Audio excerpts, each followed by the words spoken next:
It has been 18 years since Metroid Prime 3 launched on the Nintendo Wii. Since then, we have only seen two 3D Metroid titles released, Metroid Other M and Metroid Prime Federation Force. Both were controversial releases, and for many didn't live up to the precedent set by the Prime Trilogy. In 2017, we got the announcement that Metroid Prime 4 was in development at Bandai Namco Singapore. In 2019, it was revealed that development of the game was handed back to Retro Studios and was essentially restarted. Now, 6 years later, Metroid Prime 4 Beyond is finally here, and while it took the efforts of numerous studios to get it here, it is a journey that feels like the next step onward from Metroid Prime 3. While it isn't without flaws, I am beyond excited we have it at all. With the eradication of Phazon across the galaxy thanks to bounty hunter Samus Aran, space pirate forces have redoubled their efforts into weaponizing Metroids to battle the Galactic Federation. Pirate forces have begun raiding Federation facilities for anything that could help them with their task. An odd relic has been unearthed on the planet Tanamar, which has become the next target of the pirate raids. With the base under assault, the Federation hires Samus to come to their aid. While Samus helps turn the tide of the battle, she is confronted by a new Metroid-infused monstrosity of the pirate's creation. Upon defeating the creature, she is assaulted by Sylux, an old nemesis who now leads the pirate cause. Sylux damages the artifact, causing it to activate and warp Samus to Vuros, where she is given a psychic crystal and a hollow message from the last priest of the Lemorn race. The Lemorn have gone extinct and wish for the memory of their people to survive. To accomplish this, the Lemorn have cultivated a massive tree that contains the entire history of their people and constructed 5 teleportation keys that could warp Samus back home upon feeding the tree enough green energy to bear fruit. As Samus sets out on her journey to return to Federation space, she soon discovers she isn't the only one who has been sent to Vuros, and the fall of the Lemorn is more tragic than she first understood. Metroid Prime 4's story is a decent one throughout, which continues the presentation style of Metroid Prime 3.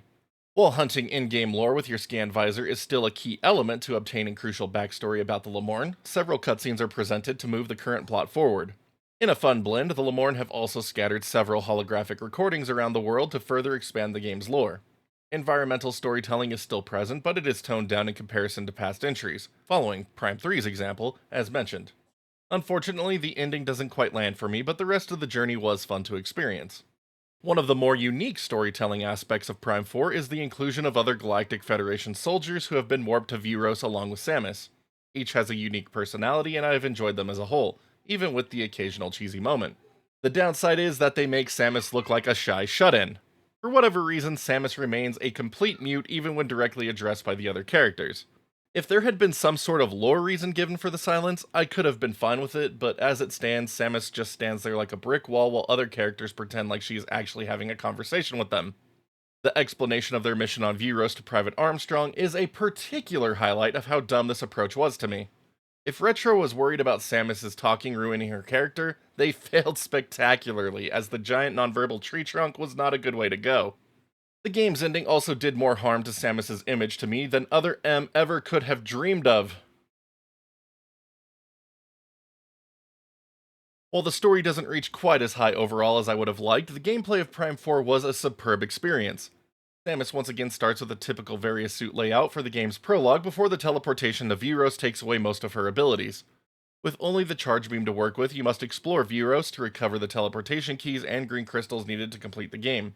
As you explore, you unlock the Morph Ball and its signature bombs and power bombs.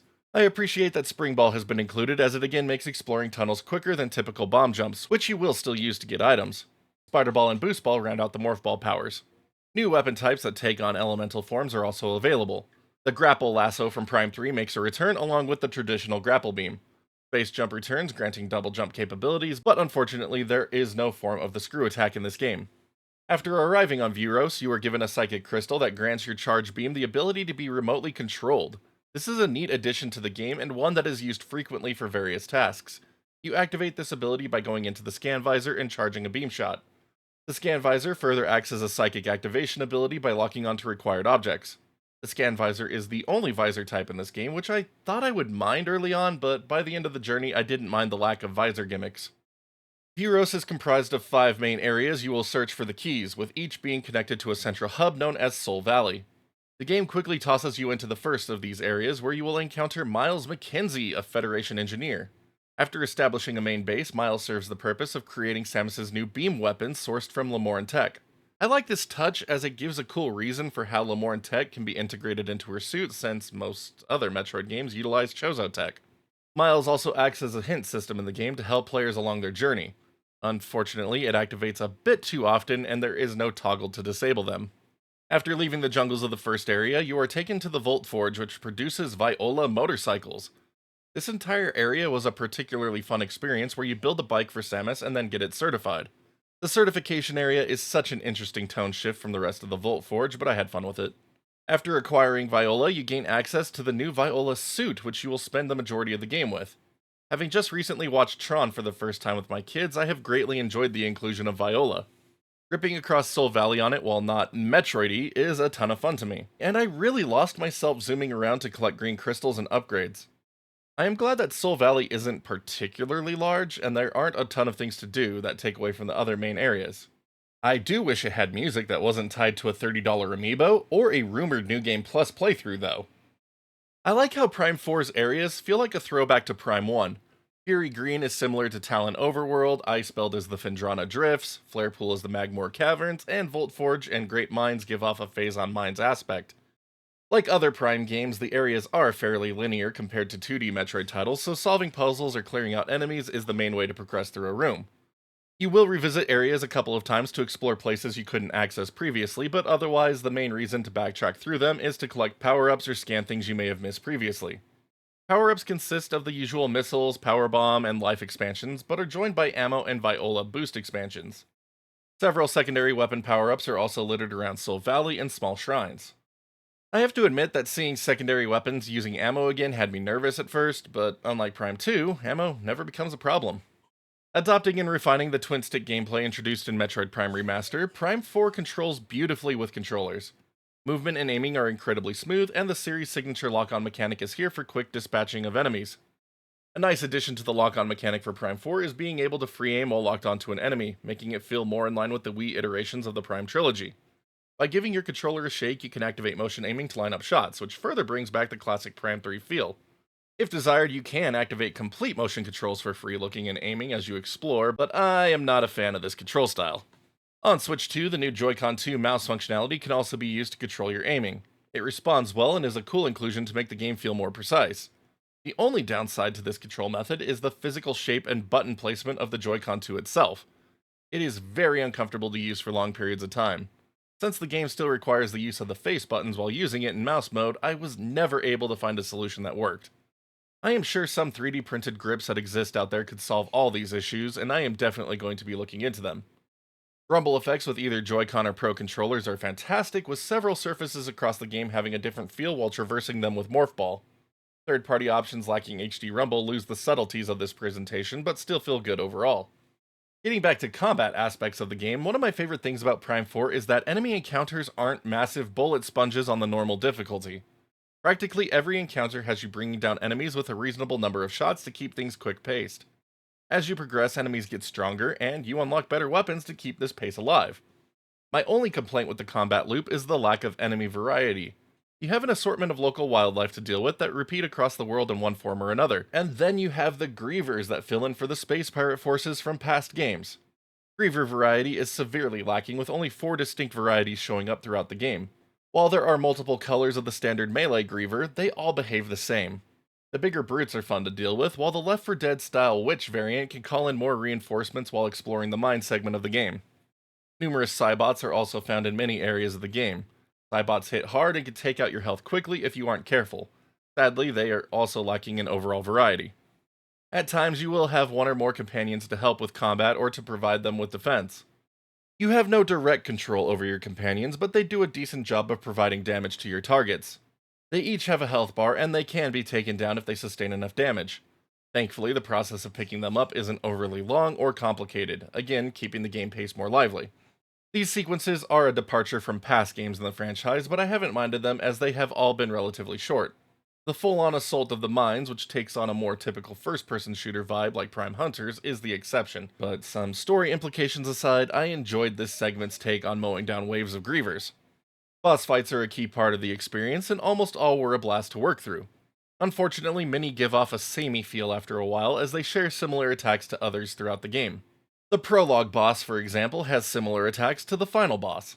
It isn't a major deal breaker to me, but definitely noticeable. I also appreciate that several will make you utilize Samus's abilities to succeed. The new psychic mind control shot is very well used for both puzzles and boss fights alike. I don't know what it was about this ability that made me keep forgetting it existed during boss fights, despite using it all the time otherwise. I will say that I am a bit disappointed by the weakness of missiles during them, as spamming your normal beam will typically produce more damage in the limited vulnerability phases. Viola is also utilized for two of the boss fights, which was my biggest wish upon its introduction. Unfortunately, the showdown in Soul Valley is one of the more underwhelming boss inclusions. To close out the game, you need to finish getting the 5 keys and all green crystals, which happened fairly naturally for me as I proceeded through the game. An extra set of items you need to collect is also unlocked after obtaining the final key. If you did any exploration of Soul Valley before this moment, it is easy to obtain them all fairly quickly, though 2 are accompanied by a boss encounter. The in-game sequence marks a point of no return, which it warns you about twice, so be sure to copy your save file to another slot if you want to keep it for later for any reason. In-game is a bit underwhelming, as it is just walking through a few rooms before taking on the final boss fight, but it works in the context of the game's story, so I don't mind. The first part of this fight is also the only instance where I felt the game took the bullet sponge approach, which I am willing to forgive. The score of Metroid Prime 4 is amazing. Each area, except Soul Valley, has a beautiful theme that provides excellent ambiance to the playing experience. The way the music can shift from one room to the other is also a fantastic inclusion. There are numerous times where the theme will incorporate an element from past Prime titles to make them all the more epic. Sound effects and other ambient sounds further elevate the soundscape as a whole. The complete lack of background audio in Soul Valley is both hit and miss to me. Overall, I think it needed to be included from the start and not locked behind crappy amiibos. On the other hand, traversing the wasteland in silence brings with it a sense of desolation that has befallen the Lemorn people. I am torn about it after having finished the game, but regardless, screw amiibo. Voice acting for each of the side characters is also really well done. Each performance matches the energy portrayed on screen, and the tone and inflections from various characters hit home to me. Sylux especially sounds perfect. Again, the biggest disappointment comes from our silent, monolithic heroine. Please get me down. Metroid Prime 4 is a beautiful game for the Switch 2, and it runs so smoothly in both fidelity and performance modes. Playing in 4K 60 was my main way to play throughout the journey, since this is a single-player game, but the added smoothness to aiming with 120 FPS is definitely a treat. Handheld mode at 1080-60 likewise keeps the beautiful visuals intact. Environments are teeming with details, and the skyboxes never fail to impress. Even Soul Valley possesses its own unique beauty. Character models are fantastic, and animations don't disappoint. At times, there are obviously lower resolution textures and shadows, but if I wasn't specifically looking for them, I don't think I would have been bothered by them. This is by far the best looking game I have experienced on the Switch 2 to date. Even on the original Switch, the game is quite impressive. You could tell everything is lower resolution, but it still looks great and it doesn't take away from the overall experience. As I stated at the beginning, Prime 4 is not without flaws, but mine don't fully line up with the online discourse surrounding this game. I don't mind Soul Valley or companions for the most part. I think there were some missed opportunities to flesh out the Soul Valley area to make the few explorable areas a bit more interesting. Essentially, every Galactic Federation ruin that got warped to Vuros is just useless terrain that might contain an item pickup. Having a frigate crash-type building to explore could have been a fun feature. As for the companions, I just wish we could toggle off Miles' hints while driving around Soul Valley. While they do a good job of pointing you in the right direction, longtime fans don't want that type of hint. Otherwise, I don't mind their inclusion, and I actually like the interactions between them. Sitting at camp and listening to them talk is a fun interaction to me. Most of my biggest problems with Prime 4 just come from story elements that don't quite line up. With the teleportation to Vuros, we see that it encompasses the entire Federation base, yet only 7 people come through? Where are the space pirate attackers, and where are the Metroids Sylux brought with him? We know some Metroids make it to Vuros since the main bosses are all Metroid infused, but how did they become that way? Also, what the heck was that ending?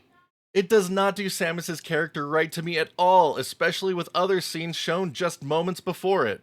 Also, the way certain scenes in the mines play out just being undone within minutes to then be rug pulled by the ending is quite puzzling. Also, why can't Samus talk when being directly addressed? And of course, we have to say screw Amiibo once again, as Nintendo is smoking crack with those $30 price tags for them and locking things behind them or 100% completion. Metroid Prime 4 encourages multiple playthroughs after your first, thanks to an unlockable hard mode that ups the game's combat difficulty. A gallery is also present on the main menu that contains the game's cutscenes and other artwork to unlock based on your in-game progress.